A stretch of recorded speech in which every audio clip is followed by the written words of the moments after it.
नमस्कार, मैं हूं सुमित झा। आप देख रहे हैं हमारी खास पेशकश लोहरदगा की लड़ाई। झारखंड में 1 साल के अंदर लोहरदगा विधानसभा के लिए उपचुनाव होने वाला है। यह चुनाव विपक्ष से ज्यादा सत्ता पक्ष के लिए प्रतिष्ठा का सवाल बना हुआ है, क्योंकि फैसले के बाद सरकार के काम और सरकार का लोगों में विश्वास का आकलन होगा। बिहार में महागठबंधन को मिली बड़ी जीत के बाद उम्मीद जताई जा रही थी कि झारखंड में बीजेपी विरोधी ताकतें एक होंगी। विपक्ष को एकता दिखाने का लोहरदगा उपचुनाव में मौका भी था, लेकिन यहां विपक्ष की एकता तार तार होती नजर आ रही है। एनडीए के साझा उम्मीदवार के खिलाफ जेवीएम और कांग्रेस ने अपने उम्मीदवार की घोषणा कर दी है और अभी भी जेएमएम और कांग्रेस के बीच उम्मीदवारों को लेकर सहमति नहीं बन पाई है। संशय की स्थिति बनी हुई है। अब सवाल है कि क्या झारखंड में भी विपक्ष बिखर चुका है? आज अब हम अपनी खास पेशकश में लोहरदगा उपचुनाव और झारखंड के सियासी हालात पर चर्चा करेंगे।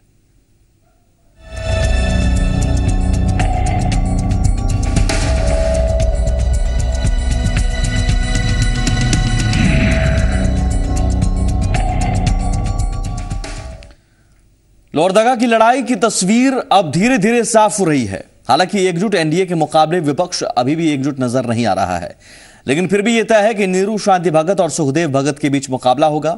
हालांकि जेएमएम ने अभी तक अपने पत्ते नहीं खोले हैं। हम आपको 2 तस्वीरें दिखाने जा रहे हैं। इस वक्त आपकी टीवी स्क्रीन पर 2 तस्वीरें। पहली तस्वीर एनडीए उम्मीदवार जो आजसू की नीरू शांति भगत हैं, जो एनडीए की उम्मीदवार हैं, एनडीए की तरफ से उम्मीदवार के रूप में प्रोजेक्ट किए गए हैं। उन्होंने नामांकन किया। और दूसरी तरफ कांग्रेस प्रत्याशी सुखदेव भगत की तस्वीर है, जो एकजुटता का दावा तो कर रहे हैं, लेकिन जेएमएम की वजह से अभी तक पेंच फंसा हुआ है। नामांकन करने वाले थे, लेकिन नामांकन कर नहीं पाए हैं। 26 तारीख मुकर्रर की गई है, यानी कि बातचीत का दौर अभी भी चल रहा है, या फिर हो सकता है कि आगे आने वाले दिनों में सहमति न बन पाए। विपक्षी एकजुटता तार तार नजर आ रही है। 2 तस्वीरें बयां करने के लिए काफी है।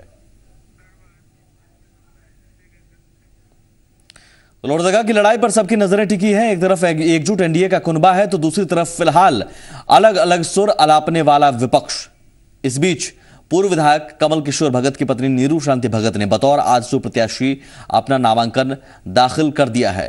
नीरू शांति भगत के पीछे पूरा एनडीए एकजुट नजर आ रहा है। ये तस्वीरें हम आपको दिखा रहे हैं।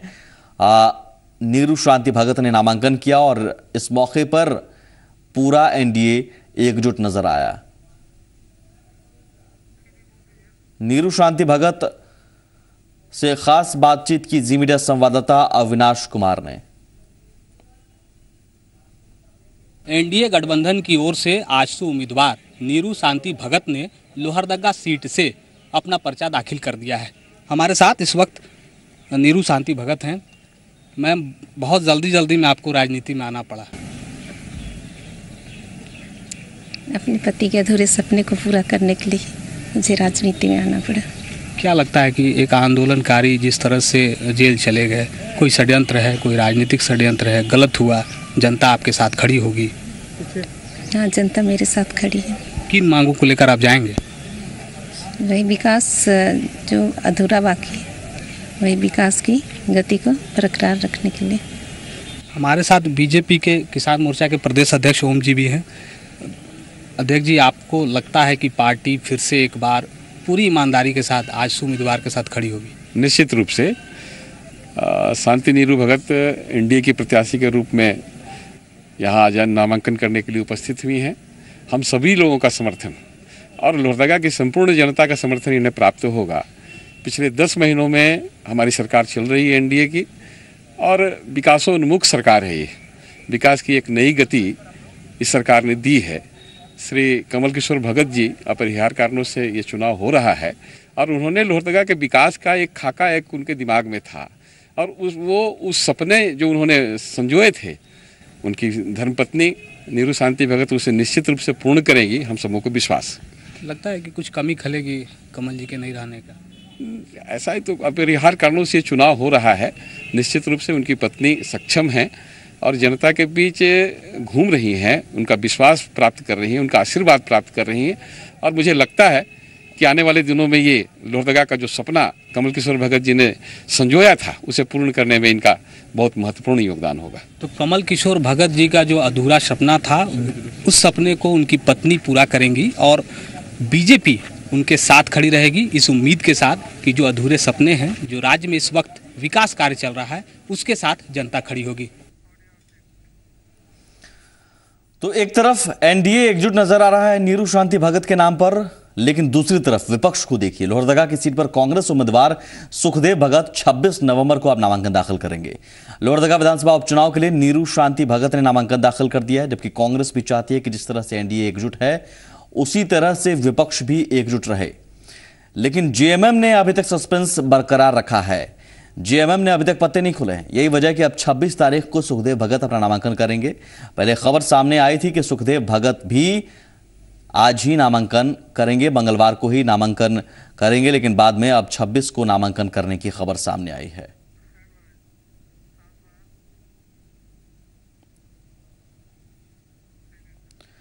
तो लोहरदगा उपचुनाव में जेएमएम की प्रेशर पॉलिटिक्स का कांग्रेस पर असर दिखने लगा है। कांग्रेस उम्मीदवार इसी प्रेशर पॉलिटिक्स को कम करने की रणनीति के तहत अपना नामांकन नहीं कर पाए। सुखदेव भगत विपक्षी एकता और पार्टी के अंदर तमाम बड़े नेताओं को एकजुट करने में लगे हैं। कांग्रेस उम्मीदवार सुखदेव भगत से बात की मीडिया संवाददाता अविनाश कुमार ने। लोहरदगा उपचुनाव को लेकर जहां एनडीए एकजुट है, वहीं यूपीए में एकजुटता का प्रयास लगातार जारी है। हमारे साथ कांग्रेस के उम्मीदवार सुखदेव भगत हैं, जो फिलहाल एकजुटता का प्रयास कर रहे हैं। आज नामांकन की बात आ गई थी, जैसे भी हो मीडिया में आपके लोगों के द्वारा, लेकिन नामांकन नहीं कर रहे हैं आप, क्या वजह है? नहीं, नामांकन के लिए वक्त है, 26 तक अंतिम तिथि है।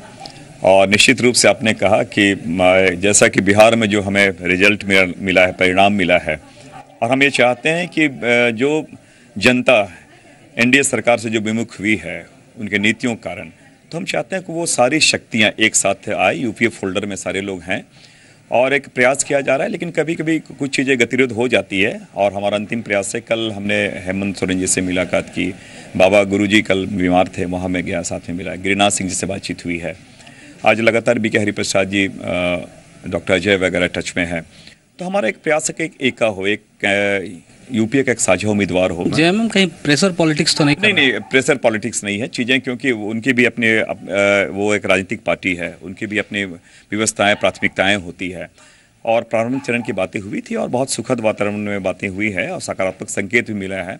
और मुझे पूरी आशा है कि वो एक हम लोग एक साझा उम्मीदवार जिसको कहा जाए, वो साझा उम्मीदवार विपक्ष निश्चित रूप से होगा। 26 को जब आप नामांकन के लिए आएंगे तो आपके साथ यूपीए के ये तमाम चेहरे नजर आ जाएंगे। सीनियर लीडर जो लोहरदगा के रहने वाले हैं और स्तंभ माने जाते श्री प्रसाद साहू जी के छोटे भाई, राज्यसभा सांसद धीरज प्रसाद साहू जी, ST चेयरमैन हमारे डॉक्टर रामेश्वर राव, उन्होंने कभी कंसेंट दिया क्योंकि वो भी बाहर हैं, वो भी कल आ रहे हैं और हमारे नामांकन में सारे लोग शरीक होंगे। और ये मैं कह सकता हूँ कि पूरी के पूरी जो विपक्षी एकता है जो एक साथ हमारे है, और जो माहौल है वो मैं कह सकता हूँ कि वो कांग्रेस के और यूपीए के पक्ष में सारा माहौल है। तो सुखदेव भगत सिर्फ यूपीए ही नहीं, कांग्रेस के अंदर भी एकजुटता का प्रयास कर रहे हैं। तमाम वो चेहरे जो पुराने चेहरे हैं, पार्टी के जाने पहचाने चेहरे हैं, वो भी 26 तारीख को जब सुखदेव भगत नामांकन के लिए पहुंचेंगे तो तमाम लोग उनके साथ होंगे। कैमरा पर्सन विशाल के साथ अविनाश कुमार, जी मीडिया, रांची। तो एक तरफ एनडीए एकजुट नजर आ रहा है तो दूसरी तरफ विपक्ष एकजुटता का दावा तो कर रहा है, लेकिन एकजुटता नजर आ नहीं रही है। हमारे साथ दो मेहमान मौजूद हैं रांची स्टूडियो से लोहरदगा की लड़ाई पर चर्चा करने के लिए। राजीव रंजन साहब हमारे साथ हैं कांग्रेस की तरफ से, और सूर्यमणि सिंह बीजेपी की तरफ से।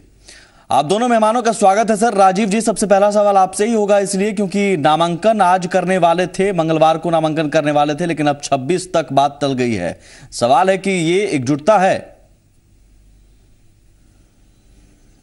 देखिए, ये बातें अध्यक्ष जी के माध्यम से भी अभी आप लोगों ने जो रिपोर्ट दिखाई उसमें चीजें साफ हो गई हैं। ऐसा कोई नामांकन की तिथि की घोषणा नहीं की गई थी, लेकिन ये चीजें चूंकि उनको सिंबल मिल गया था तो ये चीजें मीडिया में आ गई। उन लोगों ने कयास लगाया, कोई आधिकारिक इसकी पुष्टि नहीं की गई थी ऑफिस के तरफ से या पार्टी के तरफ से कि आज ही नामांकन होना था। लेकिन 26 तारीख को आज घोषणा हो गई है कि 26 तारीख को हम नामांकन करेंगे। प्रदेश अध्यक्ष जी और उनके साथ तमाम लोग जिनकी उन्होंने चर्चा की वो सारे लोग वहाँ उपस्थित रहेंगे। हमारे वहाँ से राज्यसभा के सांसद हैं आदरणीय धीरज प्रसाद साहू जी, और रामेश्वर उरांव जी वहाँ से लोकसभा के सांसद रहे। ऐसे तमाम चेहरे आपको उस दिन जेएमएम भी साथ रहेगा। देखिए, मैं बार बार इस बात को कहता हूं कि राजनीति में समय और परिस्थिति के अनुकूल गठबंधन हुआ करते हैं, और जैसा कि आप भी जानते हैं कि अभी बातचीत का दौर जारी है हमारे आला अधिकारियों ने, हमारे प्रदेश के प्रभारी आदरणीय श्री BK हरिप्रसाद जी के नेतृत्व में और डॉक्टर अजय राष्ट्रीय प्रवक्ता हैं उनके नेतृत्व में और हमारे प्रदेश अध्यक्ष जी भी उनके संपर्क में हैं, तो निश्चित रूप से बातें आगे बढ़ रही हैं। RJD से भी बात हुई और जनता दल यूनाइटेड। नहीं राजीव साहब, सवाल इसलिए महत्वपूर्ण है क्योंकि एक तरफ NDA शुरुआत से एकजुट नजर आ रहा है और दूसरी तरफ आप 26 तारीख अंतिम तिथि है नामांकन की और अभी भी बातचीत का दौर ही चल रहा है और बीच बीच में JMM की तरफ से खबरें आ जाती हैं कि JMM अपना प्रत्याशी उतार सकता है और कल हेमंत सोरेन साहब का बयान भी आया था कि हम उतार देंगे, हम मैदान में उतर जाएंगे और JMM में ही वो ताकत है जो तथाकथित सांप्रदायिक ताकतों के खिलाफ वो लड़ सके। तो ये प्रेशर पॉलिटिक्स भी क्या की जा रही है JMM की तरफ से आप पर? अब इस पर तो मैं आधिकारिक रूप से इसको मैं नहीं बोल सकता कि प्रेशर पॉलिटिक्स की जा रही है, लेकिन राजनीति में इसी प्रकार से बातें आगे बढ़ती हैं। रफ्ता रफ्ता वक्त गुजरने दीजिए। हेमंत सोरेन साहब का कहना कि हम मैदान में उतर जाएंगे, मतलब एक ऑप्शन वो छोड़कर चल रहे हैं इसलिए क्योंकि बात बनती हुई नजर नहीं आ रही है। स्वाभाविक है कि झारखंड मुक्ति मोर्चा भी एक राजनीतिक दल है और उनके भी कार्यकर्ताओं का प्रेशर उनके ऊपर होगा और तमाम कार्यकर्ता इसी दिन के लिए लड़ाई लड़ता है कि वो राजनीति में है तो चुनाव के मैदान में उतरे, तो वो भी चीजों का आकलन कर रहे हैं और निश्चित रूप से हमें सकारात्मक उम्मीद है। तो यहीं पर तो एकजुटता तार-तार होती नजर आ रही है कि आप अपने अपने महत्वाकांक्षाएं देखी जा रही हैं सभी पार्टियों की तरफ से। ये देखिए, चीजों का आकलन आप जिस चीज को जिस नजरिए से देखेंगे, नजर और नजरिए का फर्क आपको उसी सर आप जो दिखाएंगे हम वही देखेंगे सर।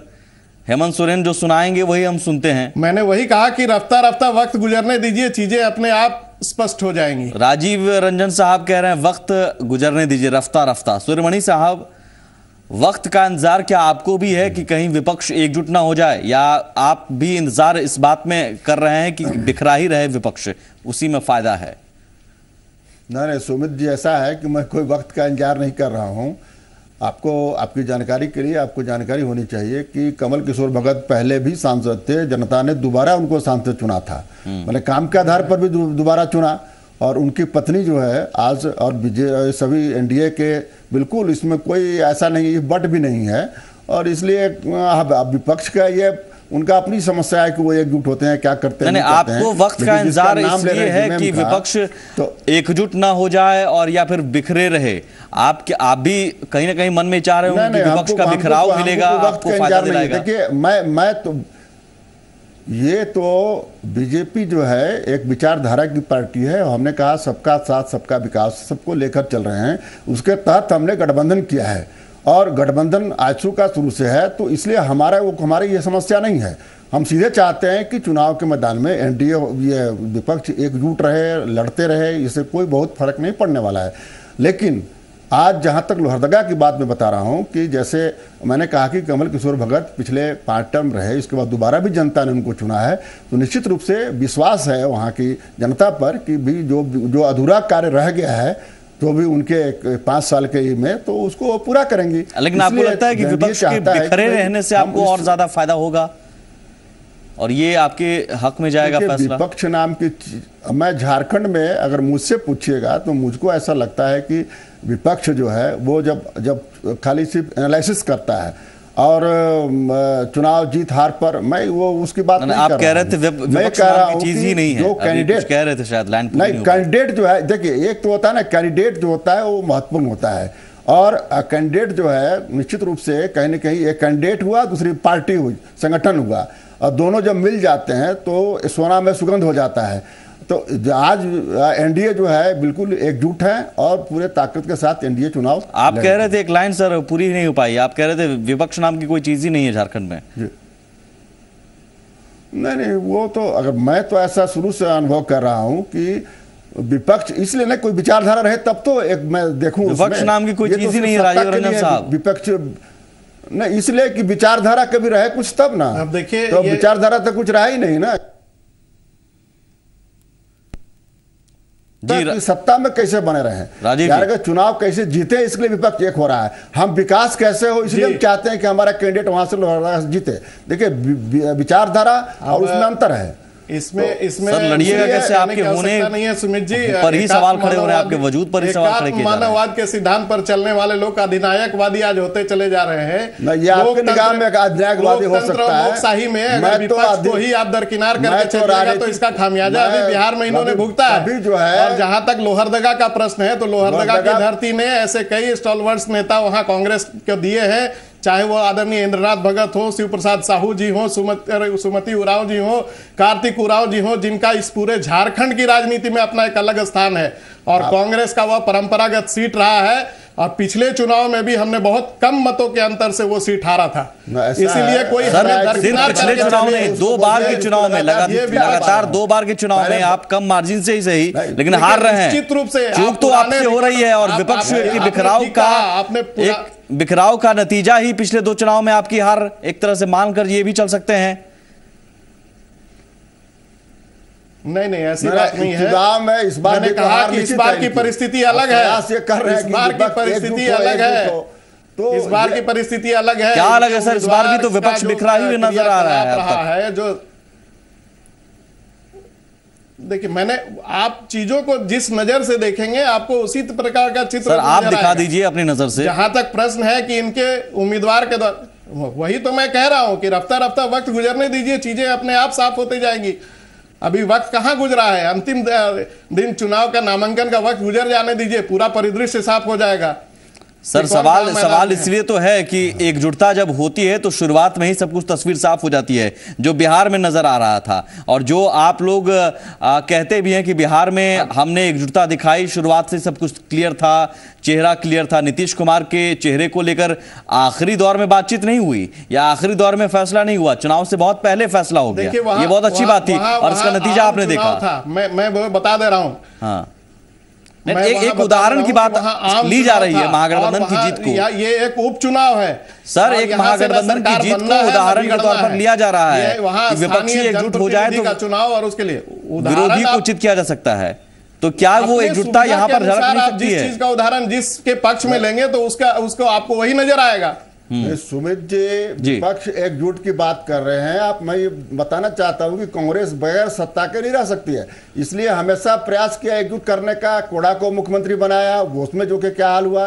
हेमंत सोरेन को बनाया, हेमंत सोरेन को कहना पड़ा कि भाई एक गाड़ी चक्का जो है ट्रैक्टर का है तो बैलगाड़ी का है तो एक इसका है। मेरा कहने का मतलब है कि ये सब इन लोगों का काम ही ऐसा। मैं ये कह रहा हूं कि आज इनको सत्ता में बीजेपी को एक उम्मीदवार को कैसे हरावे इसकी चिंता है। हमारी चिंता है कि लोहरदगा का विकास कैसे हो, ये हमारी चिंता का विषय है। इसलिए हम विकास की बात करते हैं, उसमें सबको साथ लेकर चलने की बात करते हैं। ये नहीं कि किसी को हमको सत्ता में रोकना है। आज विपक्ष तो नाम का, तो मैं इसलिए बता रहा हूँ कोई चीज नहीं है कि जब विचारधारा रहे वो तो समय आने पर पता चल जाएगा। विचारधारा तो समय समय पर स्वार्थ के लिए बदलते रहता है, इसलिए विचारधारा अवसरवाद की राजनीति का जड़ जिसने भारतीय जनता पार्टी ने इस राज्य में किया है उसका कोई चित्रण करने की आवश्यकता नहीं है। राजीव जी आज आप क्या कह सकते हैं कि सुखदेव भगत के पीछे पूरा विपक्ष खड़ा है या फिर सुखदेव भगत के नाम के ऐलान पूरी सहमति से की गई? क्या आप ये कह सकते हैं बात? देखिए हम ये कह रहे हैं कि कांग्रेस पार्टी ये सभी चाह रही है कि इस राज्य में जो सांप्रदायिक शक्ति है उसको रोकने के लिए तमाम विपक्षी एक मंच पर आए और इसके लिए हम लोगों ने प्रयास किया है। आगे भी पहले भी हमारे लोगों ने बातचीत किया, लेकिन जहां तक लोहरदगा विधानसभा क्षेत्र का सवाल है तो वो हमारी परंपरागत सीट रही है और वहां जमीनी स्तर पर हमारी जमीनी पकड़ मजबूत है। और मैंने बताऊं कि यहाँ नेताओं की एक लंबी श्रृंखला रही है जिसके झारखंड की राजनीति में अपना एक वजूद है, चाहे वो आदरणीय कार्तिक बाबू हो, शिव प्रसाद बाबू हो या सुमति उरांव जी हो या इंद्रनाथ भगत जी हो। सर कई नाम है। सवाल मैं भी मानता हूं कि 500 से 600 का मार्जिन रहा है। पिछली बार शायद 612 और उससे पहले 559, अगर मैं गलत नहीं हूं तो इतना ही वोटों का मार्जिन रहा है। लेकिन लगातार 2 बार में उतने ही कम मार्जिन से आप हार रहे हैं। कहीं ना कहीं चूक तो हो रही है, और वो क्या चूक एक बार फिर से रिपीट कर रहे हैं आप? मेरा सवाल ये है सर, ईमानदारी से। नहीं कोई वैसी चूक की बात नहीं है। इस बार जिस प्रकार से चीजों वो चूक क्या हुई थी उस समय लेकर के हम लोगों ने वहां संघर्ष किया, नहीं, वो चूक क्या हुई? अब इलेक्शन होता है, इलेक्शन में सभी अपनी बातों को लेकर के जनता के पास जाते हैं, लेकिन जनता के पास इस बार कोई ऑप्शन नहीं है। जिस प्रकार से आनन फानन में विधायक के सदस्यता जाने के बाद उम्मीदवारी की गई है, या उम्मीदवारी को लेकर के जिस पार्टी के टिकट पर वो चुनाव लड़ रही हैं, उसके अंदर खाने भी जो चीजें आ रही थी, वो सारी जनता वहां की जानती है। मैं नहीं जानता सर, मुझे भी बता दीजिए अंदर खाने की चीज क्या है। लोग करते हैं निश्चित रूप से उम्मीदवारी को लेकर के बहुत पैसों था। अंतिम समय में आप हमारी बात कर रहे हैं, इनके यहाँ भी आजसू के अंदर ही एका नहीं था। बताइए सर, ब्रेकिंग न्यूज बताइए, क्या अंदर खाने की खबर है आपके पास? पार्टी में तो उम्मीदवार बनने की एक रहती है लालसा कि भाई हम उम्मीदवार बने। राजीव जी, अंदर खाने की खबर क्या है?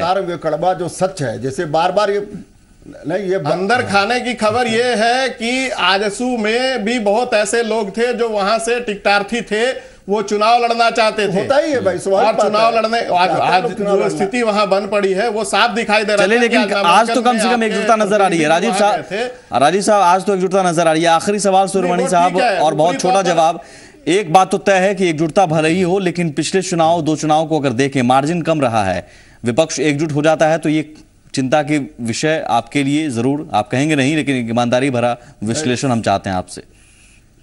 नहीं, मैं ईमानदारी की बात बता रहा हूं सुमित जी। आपको थोड़ी सी जो सच्चाई कड़वा होती है, लोहरदगा में जो परंपरागत सिद्ध की बात करते हैं, लेकिन ये वहां पर जो पहले शिव प्रसाद साहू थे, उनका जो कांग्रेस के थे, लेकिन बड़े एक स्वभाव के कारण, बाकी उनके कारण ये इनका कोई कांग्रेस का कोई जनाधार नहीं है वहां, लेकिन उनके कारण ये जीतते इनके लोग रहे हैं। अब तो है नहीं, पिछले 3-4 टर्म से क्यों हार रहे हैं? हिसाब से चलिए ठीक है सर, आप दोनों को बहुत शुक्रिया। वक्त खत्म हो रहा है सर, बहुत शुक्रिया आप दोनों को, शुभकामनाएं आप दोनों को। लेकिन विपक्षी एकजुटता एक बार फिर से यहां पर तार-तार होती नजर आ रही है। वक्त रफ्ता की बात कही जा रही है, वक्त हालांकि कम है। देखते हैं आगे क्या विपक्ष एकजुट हो पाता है। फिलहाल इस खास पेशकश में बस इतना ही। नमस्कार।